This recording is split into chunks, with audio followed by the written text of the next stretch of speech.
Welcome back to Dolor Factor Live. We'll be kind of going soon. I can't believe how quickly this has gone.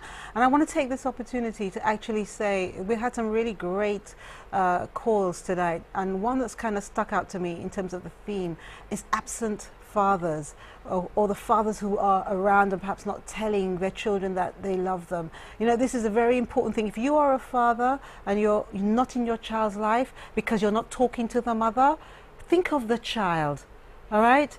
Even if you can't speak to the mother directly, perhaps you can speak to someone who does know the mother and try, okay? Another way around too, if you are a mother who refuses to let your children see their father, think about what it's doing to that child.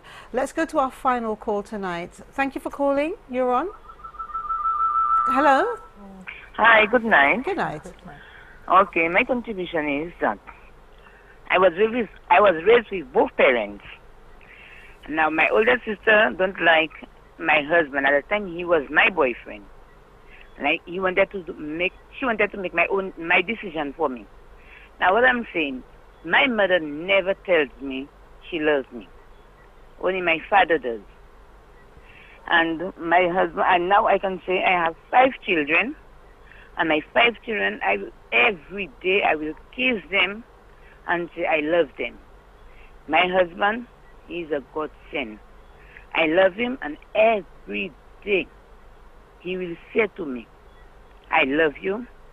I will go to bed, he will kiss me. I will go to Castries, when I come back, he will kiss me.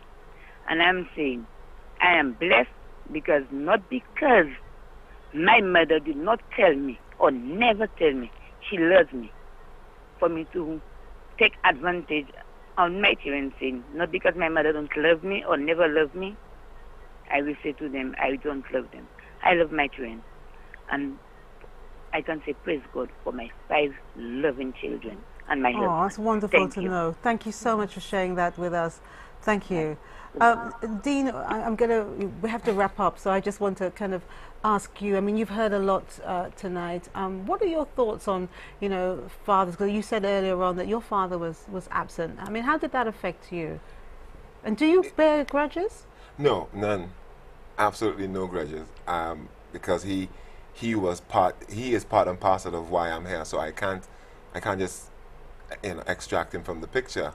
And of course, let bygones be bygones. So I don't have that resentment, because my mother did a very good job with me in keeping me contented and happy with life and being happy for what I have, and I love her for that. So I learned from my mother to be happy where you are, love what you have, and let that be your guide through life. And did you miss your father in growing up? I did, and I can remember, like I was telling you ladies earlier, I can remember when I was about 8, 9, that age, and it was Father's Day, and you know, as a child, you have that missing link feeling, and I remember clearly that I made a Father's Day card for my father, and my mother was very upset about that because my father was nowhere around.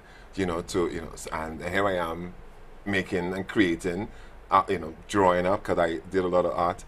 And, I made a card for my father, put it in the drawer, Dad, I love you, because I just wanted to say Dad, Daddy, or just to say the word Dad, because my friends had their fathers there, with them, and I just felt at that time, not knowing what was going on, but I just felt I needed to say Dad. And were you able to say Dad? I was.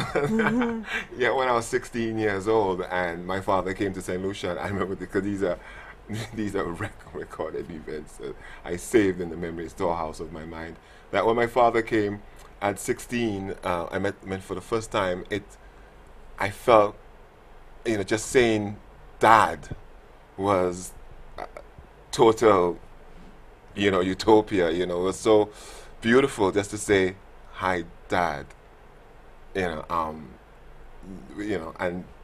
that really, I'm really happy for you, because a lot of people, it would go completely the other way. Yeah. And most people would be very, very upset that you're not my dad, you wasn't there, yeah. All those kind of things. I just wanted to say, hi, Dad, or hi, Dad, And praise song for your mom. I mean, because it sounds like your mom lot. did a fantastic job in keeping you well balanced. She did, absolutely. Okay. And that's why thank you for being here. Thank you for having me. And I'm here because of her. And thank you for sharing that story, that particular part of your life with us. And I hope that people who are, you know, with children wondering about should they see their father or not, here's one reason. Yes. Ramelia, what would you like to say in wrapping up tonight? I think this has been a wow time, I must tell you. It's been, I'm listening to the calls, listening to the very emotional messages that you've been reading out. Basically tells us we have a lot of people in pain out there, and they're in pain because of what has happened in their families of origin, how it is that they have perceived, you know, how their parents have treated them, how their primary carers have treated them. How can they begin to forgive and to move on, you know, and how they can rekindle, you know, and what has to happen is that somebody has to be the hero of the piece, and that's how we begin to rekindle the family ties. Well, thank you very much for sharing that with us. We have to quickly move along to choose our winners. Now, I asked which Caribbean island did Carib Cable first start in? Was it St. Lucia, Barbados, or St. Vincent? Now, I think you have the Carib Cable bag. Yes. Right. So, Amelia, you want me to give the answer? So no? the answer is St. Vincent. You knew it? I knew it. Okay, yes. good. So I choose. Yeah, yes. Just tell us who that is, please. Do I need my glasses for this? Lucy Ferdinand. Okay, so Lucy, there you go. You're going to receive a Carib Cable gift bag.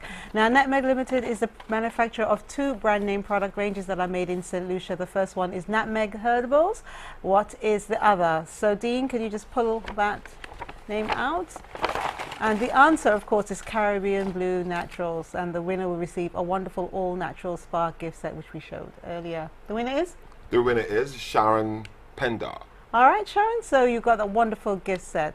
Now, to win a romantic dinner for 2 served in Ladera's new Dasheen cellar with cuisine compliments of executive chef Mark Atkinson, and each dish matched with a wine selected by master sommelier Carib Boulet. Oh my God, look at those pictures. Tell us, who's the most romantic couple you know? How long have they been married, and why do you think they are romantic? You have until 10 a.m. Monday the 6th of May, and the couple receiving the gift will be announced here on the 9th of May. And if you want to get that question again, please go on to dolorfactorlive.com. I have to say thank you so much, both of you, for being here. Thank you for having me. Thank you for sharing. You for the viewers having us in their living room. Yes, definitely, and being with us. So thank you. Hi, Mommy, I love you. Don't forget to join Clinton Reynolds on the Press Club for a selection of this week's news. It's on after the news this Saturday on DBS. And Baywalk Mall has many events lined up in May. It starts on Wednesday the 6th of May with a visual arts exhibition featuring the works of St. Lucian artists, sculptors, poets and writers. On Tuesday, May the 7th, Shane Ross and the Derrick Yard Project perform in the courtyard. And on Wednesday, May 8th, Rob Zai and the Vibe Tribe and Fourth World. Thursday, May 9th, Carl Gustav and Skip Monday. It's all free, so we hope to see you there supporting our St. Lucian artists. Next week, we talk business with a focus on manufacturing, the economy, fashion and design. We'll have footage and tips for men and women fashion, why St. Lucian's fashion world is important and why it should be supported. In the studio, May Wayne, publisher of the award-winning She Caribbean magazine and organizer of the St. Lucia's Haute Couture and St. Lucia's #1 designer with Caribbean and international accolades, Queen Esther of Kumba Designs. Also, international model Denise Lay will be here to tell us what the modeling world is really like. When you hold grudges for anyone in your family, you are never able to forgive and forget, and that makes mending broken ties very difficult. There is always more than one side to a story. Never assume to know someone. Sometimes we make promises to ourselves that we don't keep, so no one's perfect. There's nothing worse than regret when you hear someone close to you has passed away and you didn't make the effort to see them. When they're gone, they're gone. It's final. You really need to let go of grudges and embrace your family. It will make you feel better. Please consider our messages to unite tonight. Why? Because DFL asked you to. Thank you for watching Dolor Factor Live. On behalf of our guests, Ramelia, I just say Ramelia and Dean, the DFL team, DBS. I'm Delia. Good night and God bless.